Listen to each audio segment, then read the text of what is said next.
tanah airku tidak kulupakan, kan terkenal. Bismillahirrahmanirrahim. Assalamualaikum warahmatullahi wabarakatuh. Salam sejahtera bagi kita semua. Om Swastiastu, salam kebajikan, Namo Buddhaya, Shalom. Oke guys, malam ini sengaja saya menjumpai rekan-rekan saya semua. Saya sangat sedih dengan sikap nasionalisme rakyat Indonesia pada umumnya. Kenapa demikian? Karena memang banyak sekali hal-hal yang tergerus dari Indonesia, dan bangsa ini akan sulit maju jika orang Indonesia tidak tahu haknya. Bagaimana bangsa Indonesia ini bisa akan tahu haknya jika mereka tidak mengenal politik? Oke guys, amatilah politik sebaik mungkin, karena hak Anda itu sama dengan hak presiden sekalipun. Jadi berjuanglah untuk nasionalisme, karena nasionalisme itu adalah kebutuhan yang mutlak bagi Indonesia. Mari kita saksikan apa curahan hati saya. Teman-teman sekalian, kali ini saya ingin kembali berbicara mengenai masalah nasionalisme. Terus terang, saya bukan orang yang mendalami politik, tapi paling tidak mengerti bagaimana sebuah ideologi dalam sebuah negara terkadang memang menyedihkan melihat kehidupan di Indonesia. Bertahun-tahun masyarakatnya hidup tanpa kendali, hanya dibohongi oleh para penguasa dan elit politik. Terus terang, saat ini saya banyak dijauhi oleh teman-teman karena banyak bicara masalah politik. Walaupun hanya terbatas di Facebook ya, dan lingkungan dekat saja. Tapi banyak juga yang mengatakan, apa gunanya sih lo bicara politik? Tidak menghasilkan uang, malah menambah musuh katanya. Bahkan beberapa minggu atau beberapa bulan yang lalu lah, saya bertemu dengan seorang teman yang sudah menjadi pejabat di sebuah BUMN. Dia mengatakan pada saya bahwa dia tidak peduli politik. Yang penting bekerja secara sungguh-sungguh, mengejar karir dan melaksanakan tugas negara katanya. Sungguh miris memang rasa nasionalisme kebangsaan di negara ini. Banyak yang tak peduli. Jujur, saya pun baru bicara politik dan bukan sebagai pelaku politik. Hanya pada saat sekarang, karena memang hanya pada saat sekarang punya kesempatan dan aman, apalagi di usia pensiun ini.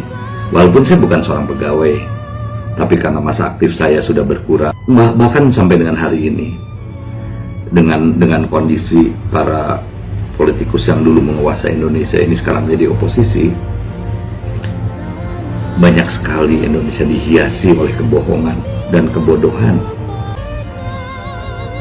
terutama oleh para elit politik yang nafsu ingin berkuasa. Nafsu ingin berkuasanya ini seperti tidak tertahankan. Bahkan mereka begitu berani membodohi rakyat, termasuk dengan isu agama dan kebangkitan PKI setelah memutar balikan fakta sejarah. Kerusakan moral dan intelektual di Indonesia sudah sedemikian parah akibat pembohongan sejarah dan pengkhianatan terhadap ideologi dan haluan negara yang diselewengkan masa Orde Baru, menjadikan idealisme kebangsaan manusia Indonesia mungkin yang terendah di dunia.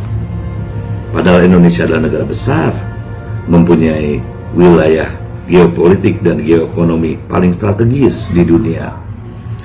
Belum lagi sumber kekayaan alam terbaik yang miris berpuluh tahun. Rakyat Indonesia hanya bisa melongo, tak tahu apa-apa ketika haknya dirampas oleh penguasa dan para kroninya. Banyak kebohongan dan kecurangan yang nyata-nyata ditampilkan tanpa malu oleh para elit politik saat ini. Dari mulai melecehkan agama Islam dengan mengartikan agama Islam itu bodoh. Mereka mengartikan agama Islam itu bukan dari akhlak perilaku loh, tapi dari hanya menghina. Itu bukan Islam, ini Islam. Itu sungguh penyesatan yang luar biasa oleh para elit politik, sehingga terorisme pun dianggap sahih. Saya miris terus terang aja. Begitu bodohnya, begitu teganya mereka membodoh-bodohi rakyat. Mereka sangat melecehkan Islam, seperti membela terorisme, melakukan ria dan kesombongan. Ini dilakukan oleh elit politik dan ulama yang ujub dan takabur, hingga membenarkan perbuatan nista seperti mengadu domba rakyat untuk menjatuhkan pemerintah dengan ujaran kebencian, bahkan hoax dan fitnah, sampai dengan diskriminasi kepada kaum minoritas yang semata-mata hanya bertujuan untuk memperoleh kekuasaan dan merampas hak rakyat Indonesia. Padahal jika sebagian besar warga negara Indonesia mau memahami sedikit saja mengenai politik atau ideologi negara, cukup ideologi Pancasila dan Undang-Undang Dasar 45, tentunya para bajingan politik ini akan takut melakukan tindakan tersebut. Minimal para elit politik busuk atau para ulama abal-abal tersebut tak akan pernah ada yang mau mendukung. Ini kita selalu diputar-balikan dengan masalah agama. Bangkitan PKI sungguh ketololan yang luar biasa. Oke guys, semoga bermanfaat. Assalamualaikum warahmatullahi wabarakatuh. Salam sejahtera bagi kita semua. Namo Buddhayo, salam kebajikan, Om Swastiastu, Shalom, salam bela negara.